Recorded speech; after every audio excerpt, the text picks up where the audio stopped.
For domestic reasons, I'm going to have to be reasonably quiet and do the whole show in the style of whispering Bob Harris.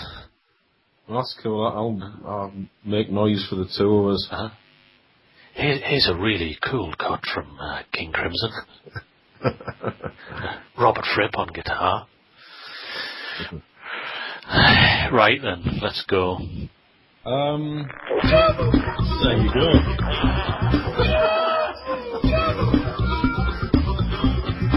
Yes. Got a kind of shit lager. So. It's a bit early for that, isn't it? Yeah. Find it helps.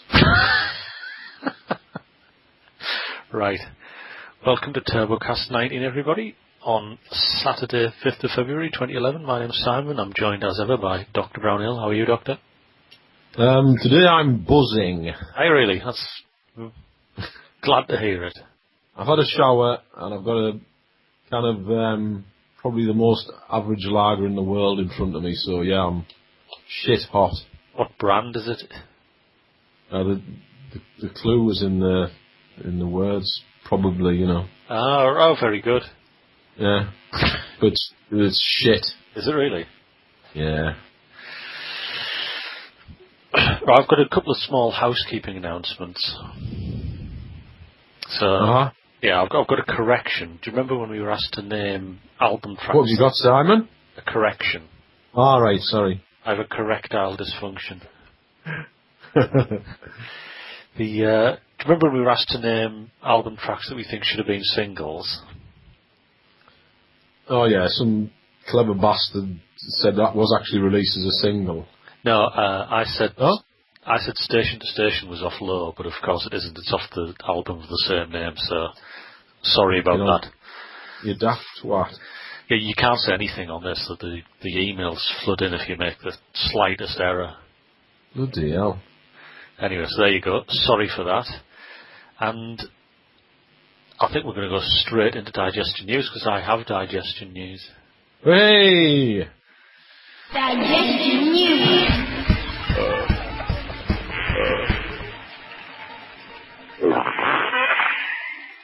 Are you familiar with a lamb dansack? Yes, I am. Do you like them? I think so. Right, I had an absolutely fierce craving for them last week, and there's 3 Indian restaurants within reasonable striking distance of where I live. So I went and got one, and it just wasn't doing it for me, because, you know, the ingredients of the dansak are, well, the things that give it the flavour of mustard and lentils. Now, the mustard's a very strong taste, and the lentil is a very subtle taste, so it's quite hard to get right. The first one didn't do it for me. It was just like a tin of spicy pedigreed chum.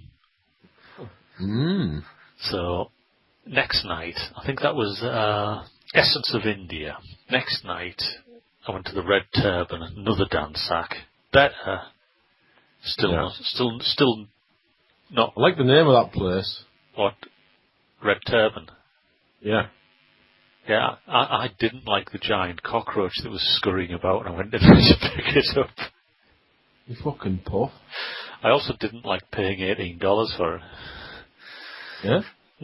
How much is that in real money? 12 quid.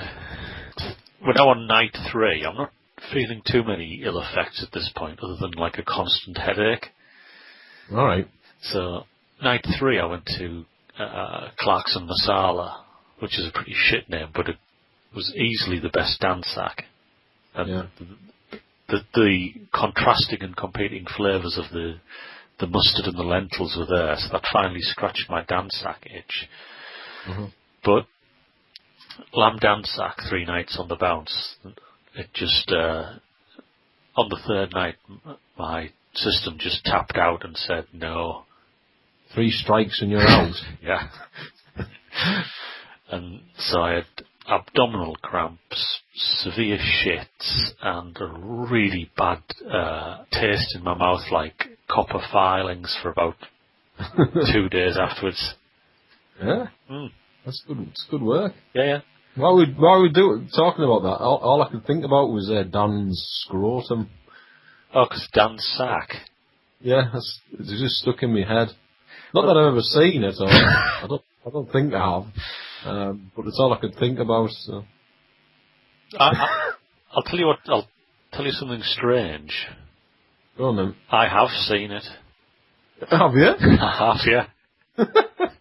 You seen the Dan sack? And I'll tell you how I have. Yeah. And I can distinctly remember it. I saw it when he was a newborn baby, and I must have been 5 or 6. All right. Because at the time we lived in Dalton, where Dan's grandmother lived, and the newly born Dan arrived and was presented there, and immediately shat himself. Had his nappy changed, and that's when I saw the Dan sack. The Dan sack. I can't imagine they've been too impressive at that stage. I was 6, what did I know? Yeah. So there you go. I haven't seen it since, so, I want to go on the record. Yeah. That's good. Yeah, so if you're listening, Dan, and you'd like to send us a picture of your scrotum, I'll put it on the website. Excellent. We live in hope.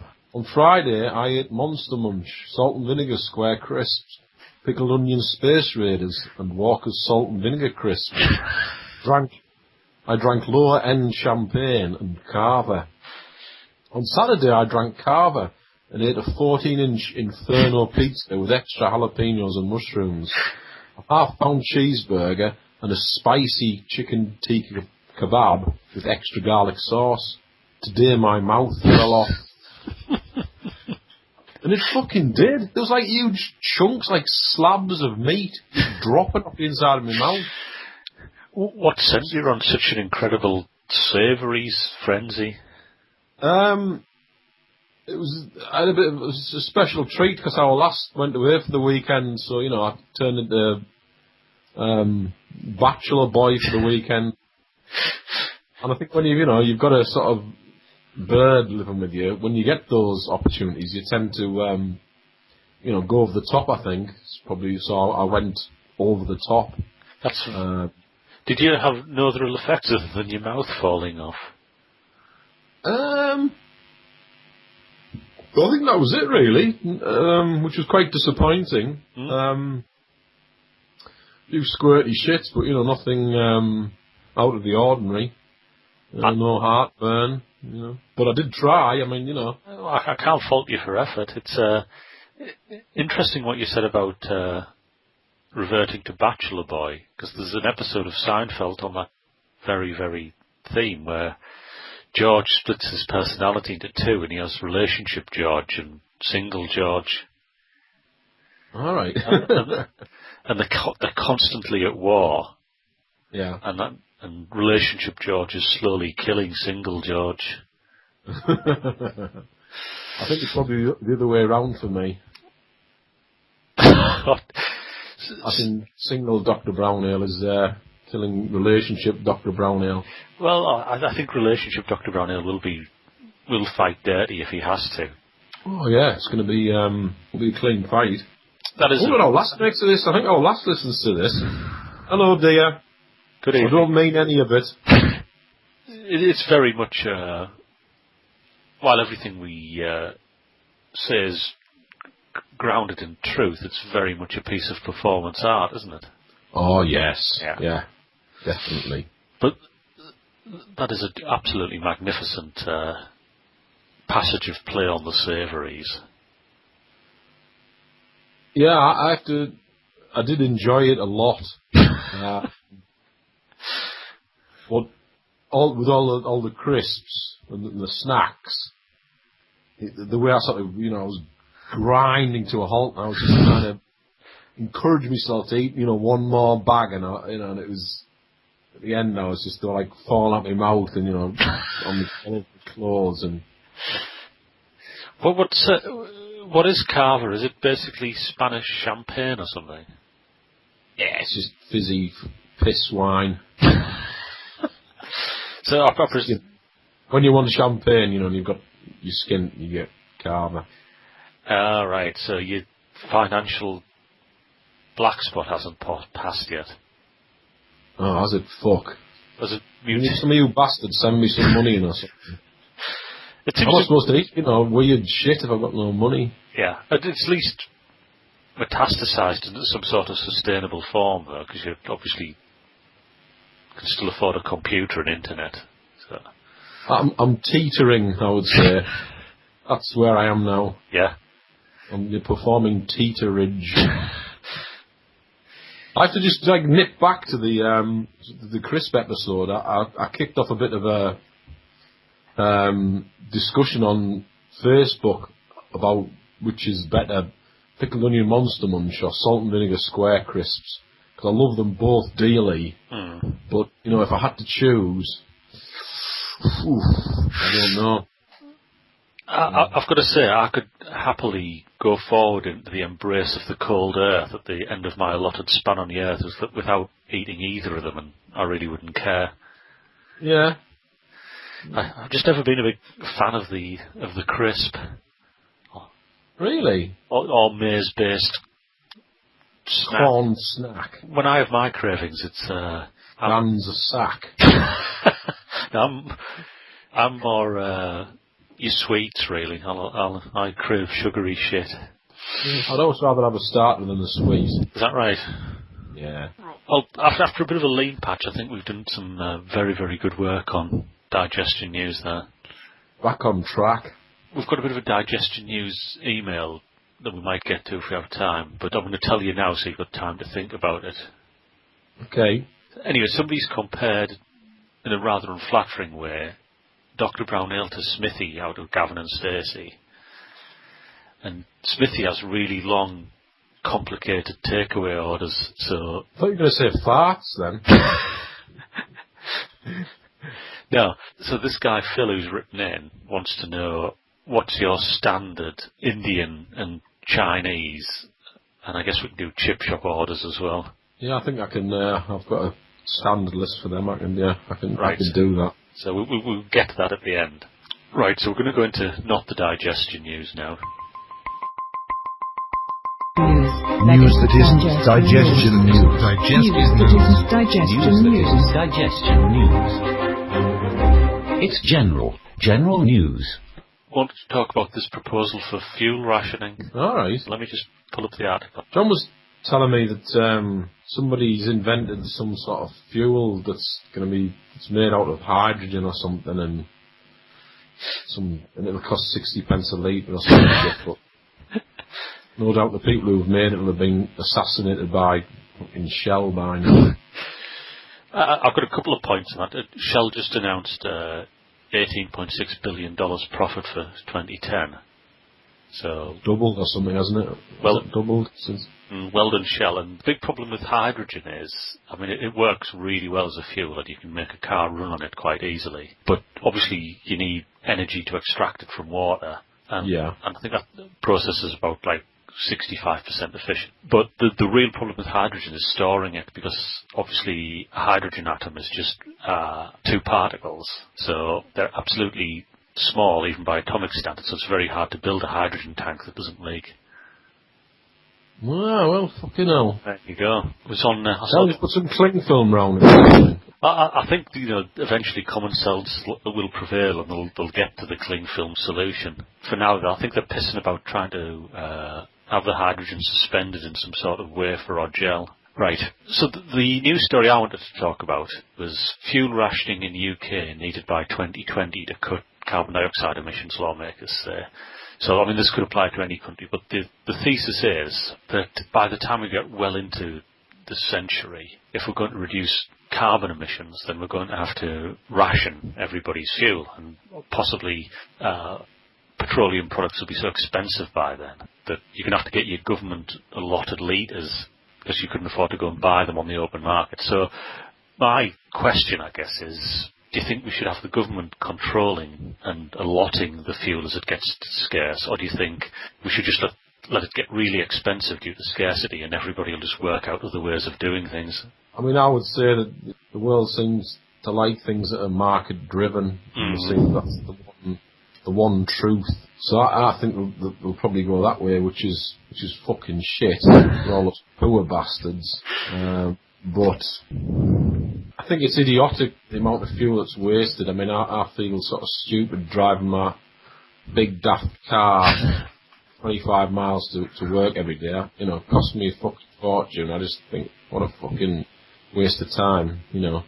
I do a non-specialist job that I should be doing in Hartlepool. I might have said this before, actually. We've had a very angry email about you saying it. Really? Yeah. Oh, fuck off, whoever that was. That was some bloke called Mick. Cheers, Mick. Do you want to... Shall I read you Mick's email now? Yeah, bring it in. Bring it on. I'll paraphrase because it's quite long and disjointed, but I think Mick sort of expands in a more abusive manner a point I made when you said you wanted your government czar of sensible working. Yeah. Mick's saying it's your responsibility and you could get a job near where you live if you could be bothered. So it's no point moaning at the government when you're really just not doing anything about it, which I think is a bit harsh. Hey Mick, who fucking went for an interview at the fucking borough council? Eh? Give me that shit, man. So there you go, I went for the interview. What more? I said, no thanks, go and work 25 miles away, you bastard. Is that what the letter said? Yeah. Who got it? Yes. Yeah, I mean, there's probably some truth in that. I really put my mind to it. I could get a job near to home, but the thing is, I'm talking on a more general level that people are fucking lazy, and if they've got a job, they'll just go on doing it most of the time, unless they've got anything about them, which most people don't. And they'll just keep on doing it, and most people do that. So how many people drive to work? How many people walk to work? So I presume there's no viable public transport option for you, and for that, I think you can quite rightly castigate the government. Yeah, I mean, I love riding on buses and trains and that sort of shit. If it was a bit closer, I'd ride a bike there. My fucking boss lives 5 minutes to it, and he fucking comes in the car. Does he? Yeah, and I can say anything I want about him because he never listens to this shit. You fucking lazy bastard. I work with somebody who cycles, and he lives in the hills, so it's not like pleasure ride. 33 kilometres to work and back every day. Well, that's quite impressive. I do a combined train-bicycle commute now, and that's very, very good. Good work, excellent. So I'm going to actually a plug now for a product, even though they don't give us any money, and that's Brompton Folding Bicycles, brompton.co.uk. It's hand-built in London, and it's a miracle of British engineering. Hurrah! So there you go. Everybody should go out and buy a Brompton. Even people with no legs. Yep. Just because it's so great. It's a fantastic product, and it's still handmade in England, not made by teenage girls in China. Excellent. Was it expensive? Or was it, you get what you pay for sort of situation? Well, that's true with bikes, but it's doubly true with folding bikes. So a cheap bike is bad, and a cheap folding bike is horrendous.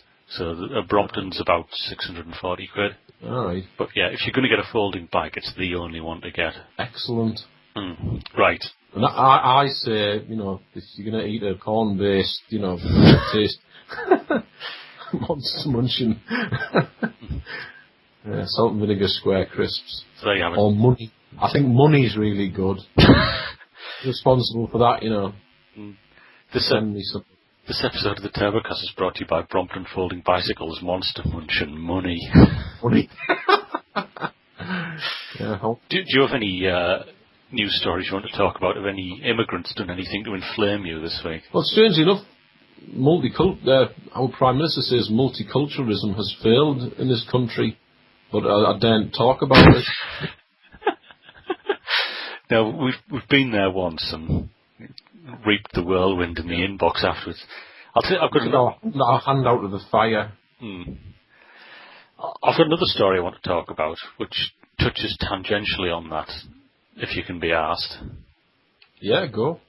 Do you remember the Mohammed cartoons in the Danish newspaper? Yes. So the famous one was drawn by a guy called Kurt Westergaard. And obviously after he drew this, it was only a matter of time before a axe-wielding jihadi turned up at his doorstep, and that duly happened. So this guy, the cartoonist, was with his 5-year-old granddaughter, and he left the granddaughter and locked himself in the bathroom, and his post hoc justification was that he knew the axe-wielding jihadi was after him, not the granddaughter. Yeah. So, are you buying that?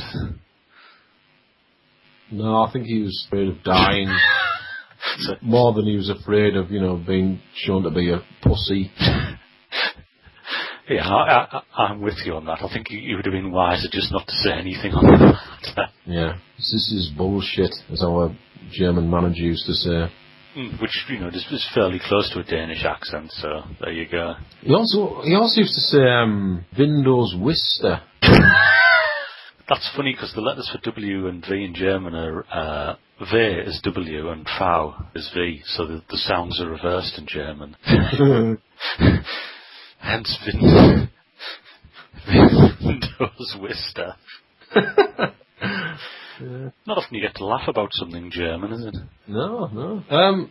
If I can pick a news story up, that's not really a news story. Is it Berlusconi? Is that the Italian? Yeah. Premier? Top bloke, and probably the Turbocast's favourite European head of state. Yeah, I mean, is it as it seems?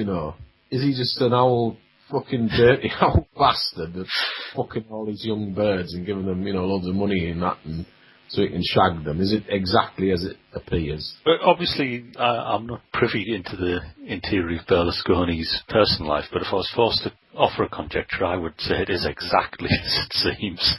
Yeah, it's exactly, yeah. They're not like just, he's friendly with them, helping them out, No. He's smashing them. Yeah. He's hanging out the back of them. Yeah, he's sticking it up them and snapping it off. He's a laugh, doesn't he? Yeah. I'll tell you what I like about him. Whenever he appears on TV, it seems like that he knows that we know it's exactly as it seems, and he's sort of giving us a cheeky little wink about it while he denies it. Yeah. Is he any good at that politics shit? Telluride in Italy, isn't it? They just lurch from one constitutional crisis to the next. So yeah, Silvio, we raise a glass to you. Interested in you. But don't give us any caca del toro, as they say in Italian. We know it's exactly how it looks. We better move on, because unlike Silvio, we're fucking ourselves here. So we're going to move straight into the song, and I believe we've gone a little bit country. We sure have. Yeah, the collaborator on this, Gordon, he was actually in a country band professionally for a year. So he can really do the country thing, and you could tell he knew what he was doing with this one. Right, Story of Joe, take it away.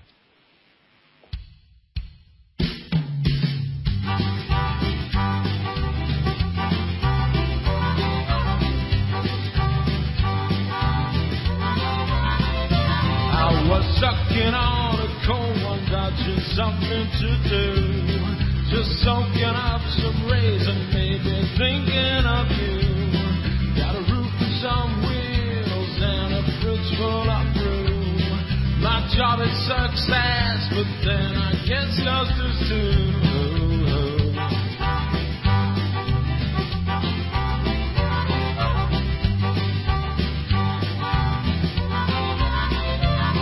Don't ask me where I'm going, 'cause I don't really know. But if you wanna have some fun, just stick around for the show. I'm a one-woman man, that's one at a time. And if you don't like it, just move down the line. Na na na na na na na. Hey, hey, hey. Na na na na na na na. Hey, hey, hey.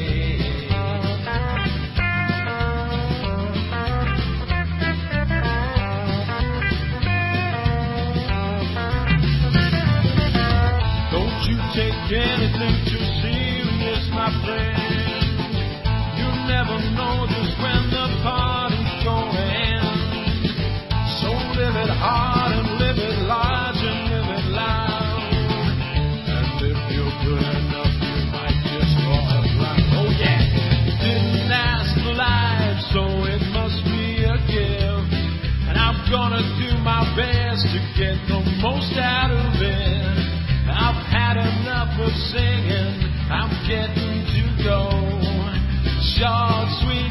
honest as the story of Joe.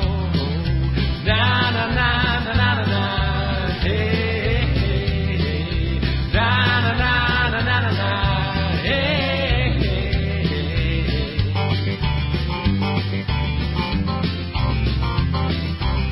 Got to keep on moving. Got to keep on moving, moving.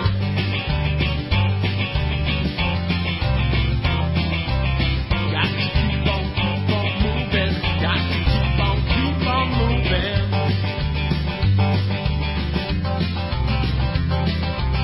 Got to keep on moving. Got to keep on moving, moving.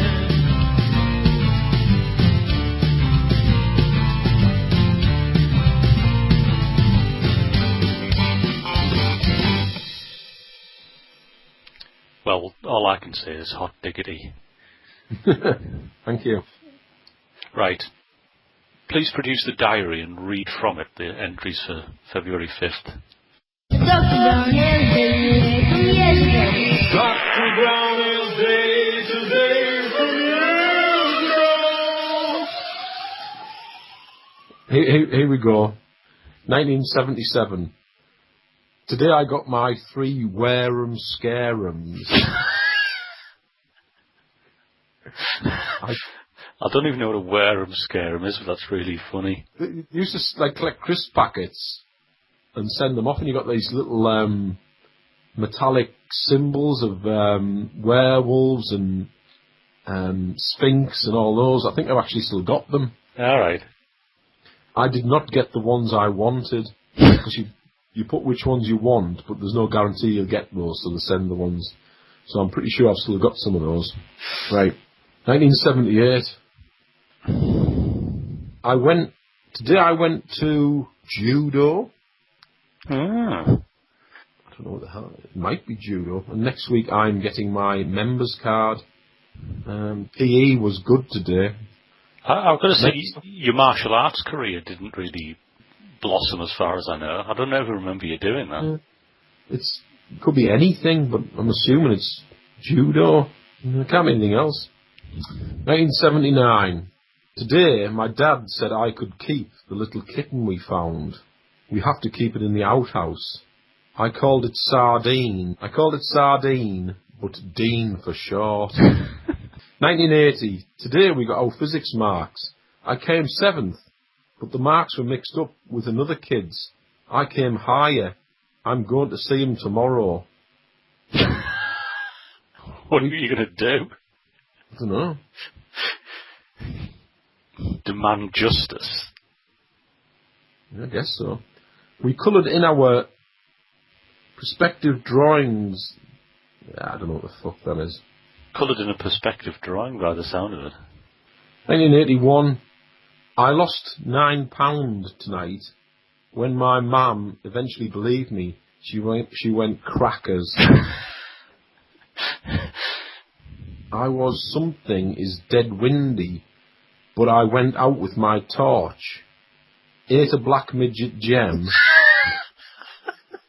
and found it in a crack in the pavement. Did this black midget gem give you superpowers or something? I don't know. It must have felt relevant at the time. German, maths, CDT exams. Was that? I wonder if that's I lost £1. Maybe. Well, it can't have been lost £9. No, you'd have topped yourself if you'd lost £9. I've never been exposed to so much money in 1981. She went crackers. I remember going back to look for that. It was in that crisscross fence and stuff. It had blown and got stuck in that fencing at the bottom. All right. And I found it in a crack in the pavement. Maybe you found the midget gem in the crack in the pavement when you were looking. I ate a black midget gem and found it in a crack in the pavement. Yeah. Well, who knows, eh? So for our foreigners, a midget gem is a type of sweet that's just like a little blob of sugar and gelatin, really. I was pretty obsessed with them at one point in my life. Midget gems are just the black ones. Or midget gems, but particularly the black ones. They were my favourite. But midget gems in general. And I would see at the shop where we bought them from, they'd like get them out of a big cardboard tray. And I dreamt of having a full tray to myself one day. I thought, when I'm big, I'm gonna get a full tray. I may still do it. I thought that came in a big jar. You can get them in a jar, but they used to also get them in like a card rectangular box. Ah, right. Right. Bracing set of diary entries there. Where are we now? We're into the turbo sack. We've gone from Dan's sack to the turbo sack. Yeah. One's fuller than the other. The turbo.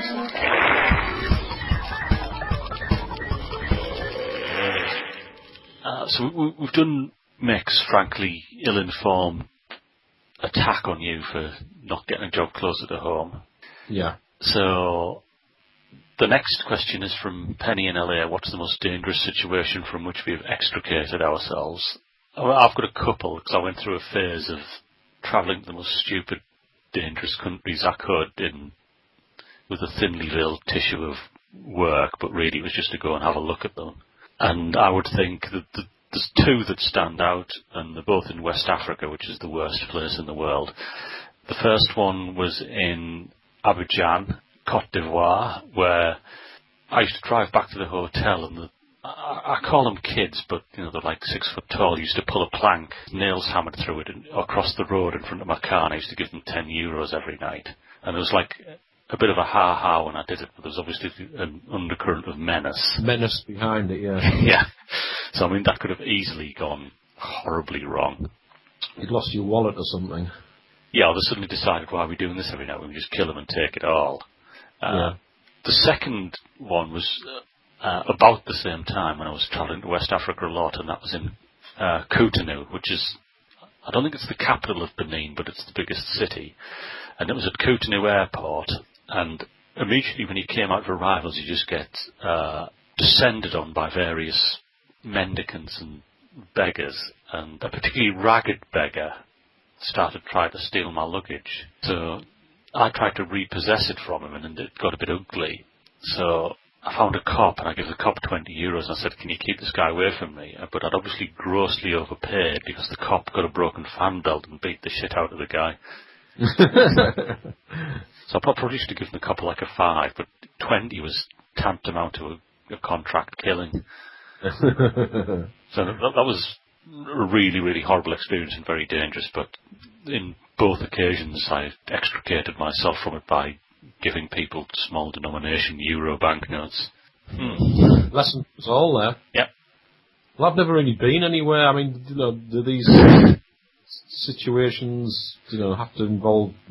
Is it like a geographical location? Is it being in a horrible place? Is that what, I don't think so. Not necessarily. You can interpret the question however you like.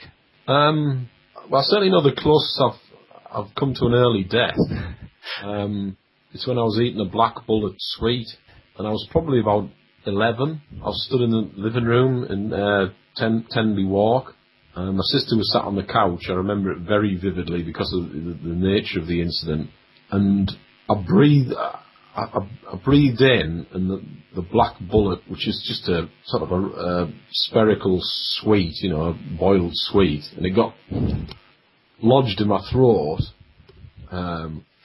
She couldn't breathe, and my sister, who was a couple of years younger than me, I was signalling frantically to her that I was choking, I was about to die.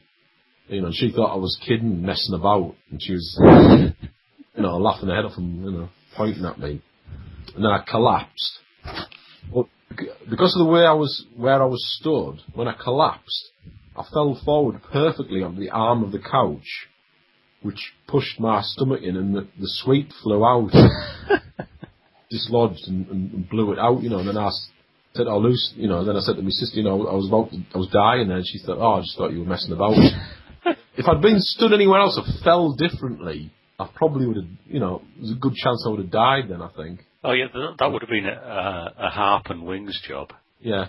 So like I said, the fact that I couldn't breathe, obviously, I fell over. I think yours is more grimly dramatic than mine, because you were obviously quite a bit closer to getting you issued with your wings and arms than I was. Yeah. But I'll tell you what interested me.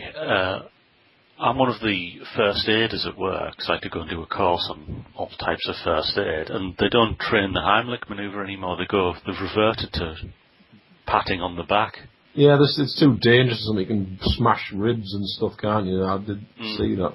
And since I've done my first aid training, we've had one serious incident at work, and I wasn't there. Some old geezer fell down the stairs and knocked shit out of himself, and I wasn't there. Yeah. Claret everywhere. Yeah? So there's two of us in the office who went on the first aid course, and my colleague who went with me, she was quite a bit more capable than me, so I think the bloke who did take the trip down the stairs was lucky that she was there. Lucky in that respect. Yeah. So, I've lived since that day, I think this is all bonus time as far as I'm concerned. I had another one as well in the Hartlepool swimming baths. I was drowning. Yeah. And actually climbed on this other lad's back. Not the strongest of swimmers, and like I said, I was going down for the third time and felt a body in front of me, so I climbed up onto his, onto his head, latched onto it, and I think he shat himself a bit, but I can remember he found me later on in the baths, and he brought all his mates around, and he said, and he said to me, didn't I just save your life? And I said, oh, yes, you did. That was quite traumatic. I do like the bringing the mates round just so he gets the full credit. Yeah. Yes, you did save my life, and I felt a bit embarrassed, but I didn't care because I was alive. Next mail is from somebody called Anna. I don't think we've heard from before, and she says that. Hi, Anna. Welcome. Yes, hello, Anna. She says you absolutely don't need to play live gigs to make it in the music business. And she cites Justin Bieber went from nobody to 15 million album sales just using YouTube. So I'm not sure you in the same. I'm not sure you're targeting the same demographic as Bieber Fever, but the point is well taken, Anna. Yeah, thanks for that, Anna. Says yes. She concludes, just keep on what you're doing, and you'll get there. I intend to. Right, very, very strange email we're going to finish off with from somebody signing himself Icarus. Now, is this the fast food order one? Oh no, I forgot about that one. You can do that one at the end. Icarus, I presume that's not his real name. Now, I've got a really good memory, but I don't remember this at all. He was saying he wrote to us with a personal problem where his next-door neighbour's husband was working in Canada. Icarus is married, just to set the context together, or in a relationship. And he was very attracted to the next-door neighbour, and she was attracted to him, and he wanted to know what to do. And he claims that we told him to, quote, bone her. Do you remember this? Do you remember this? It's not ringing any bell ends. Apart from that of Icarus. Or Dickarus, isn't it? So, he now further claims that... We're responsible for ruining his life. Well, he obviously did it. He got caught, and now his relationship's ended. I suspect elaborate fraud from somebody we know with this email, by the way. But anyway, it's quite entertaining. So, he claims let's play it out, He claims to have done it under instructions from us. It's broken up his relationship, and he's now going to enter the world of online dating because he hasn't had to meet women for 15 years or something. And he wants online dating tips. Now, I'll go first because I've never done it. Yeah. So, what I would say is, it's just like getting a job. It's a numbers game, and you've got to stand out. So my advice would be to lie your arse off. Try and imagine exactly what they're looking for and present yourself as that, even if it's in no way related to the reality. Yeah, obviously I've had quite a lot of experience in this field, but I wouldn't say that makes me an expert in any way. But I do remember starting out, and I was, I'm not the most confident person. I was really nervous about it, quite sort of shy. So So I was absolutely shit myself. And when I first started, I was like chatting to quite a lot of people, sort of like 6 or 7 different women, like exchanging emails and what have you. And in the end, I just thought there was one that I'd seen her photos, and it was an out flash. But I seemed to get on quite well with her, and she was local, so I thought I'll meet you just as like a tester, just to sort of break myself in. And I can't go into too much detail about that. There was interesting lady, and I got some very interesting photographs from her. So, what? I would think that the percentage of raving lunatics on it is quite low because it's just a mainstream activity now. It's not like it's only for recluses anymore. It's now it's the only way to do it. Yeah. Yeah. So I would think because it's now mainstream, the percentage of completely dysfunctional people is quite low. Yeah. Oh yeah. One thing I would say is that something that I did, which I shouldn't have done, was never go to the sympathy second date. The SSD. Yeah. Just don't go there. It's in nobody's, interest. You've seen them, it's not going to happen. No. But you think, they're all right, they're really nice, and they say, I'd like to see you again, and you say, yeah, okay then. And there's all the expense in that, and all you're doing is getting their hopes when nothing's going to happen. Mm. So just, you got to be strong. Meet them, give it a chance, but, just say, if they say, I really like, I see you again, say, no, you're not the one for me, good luck with your search, and end it there. Don't do that, because it's not good for you. It's a waste of time and money. You could be having, the one date that night. Mm. What very, very wise words there. So, on the 1 in a million chance that you're actually genuine, Icarus, there you go. You've had a load of bollocks from me, and I'll just one more tip there. Get really drunk, find all the birds that you reckon are way out of your league, and wink at them all. That's what used to be on Match, a wink, or sort of say hi to as many as you can, 50 or something, and you never know, you might just get one. And that's how I actually ended up with the lady I'm with at the moment. I did that. Really drunk, bang, bang, bang, You basically just throw a lot of shit at the wall and see what sticks. Yeah, you just never know, and good luck with that. That's, I've got to say, I'm going to be disappointed if Icarus is a hoax, because I think we've actually extracted some really valuable advice there. Yeah. It's quite... the whole thing's quite well written, and I suspect it's somebody we know, but I don't really know who. Show yourself, Icarus. Yes. Unmask yourself. Yeah. Right, so we're going to finish off with Dr. Brownell's standard takeaway orders, and I think these would be a handy template for anybody who fancies themselves as a bit of a gastronaut. If you ever have any indecision, or you're unsure of what to order in any particular takeaway, I think I might put them on the website in a PDF for download that folds up into a wallet-sized card. Show your card at the relevant establishment. Yeah, so let's start with Chinese. Spare ribs with lemon, king prawns with salt and chilli. I would always get a mushroom curry, king prawn chop suey, special egg foo young, a tub of sweet and sour sauce, prawn crackers, portion of fried rice and a portion of chips. Very, very good order. And you're laughing. You're laughing all the way to the gastroenterology unit. Yep. Right, Indian. There's like a mixed, I never remember what the names relate to, but there's like a mixed kebab. It might be a boti kebab, or kebab baha, and a king prawn bhaji, another sort of kebab. I think it's just the red sausage kebab. Balti special garlic king prawn, like a chicken vindaloo. I'll miss that. We'll get a selection of pickles, 3 poppadoms, and a portion of chips. That's my Indian order. Right, and do you want to do sort of a generic standard English takeaway kebab shop.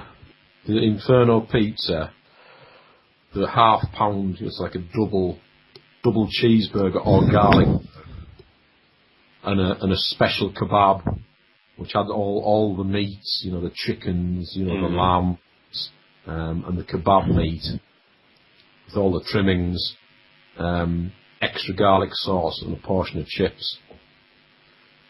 And if you've got to be hungry to put that gravy in there. Yeah, you're not going to take that down if you're not on the very top of your game. Yeah.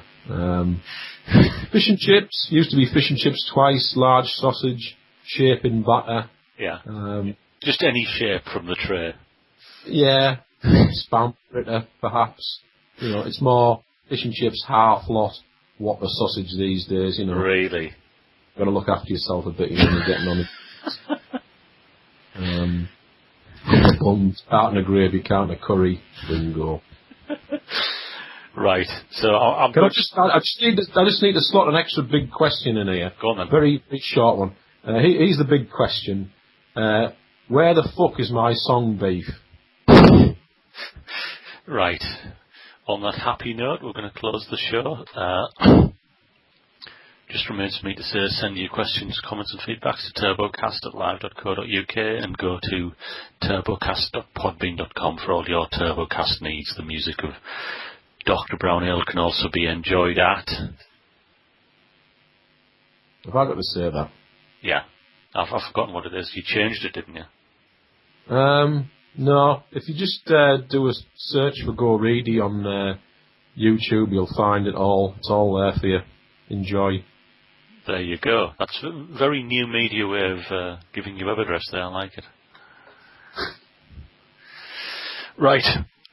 With that, I'll say good night. Yeah, see you next time, folks. I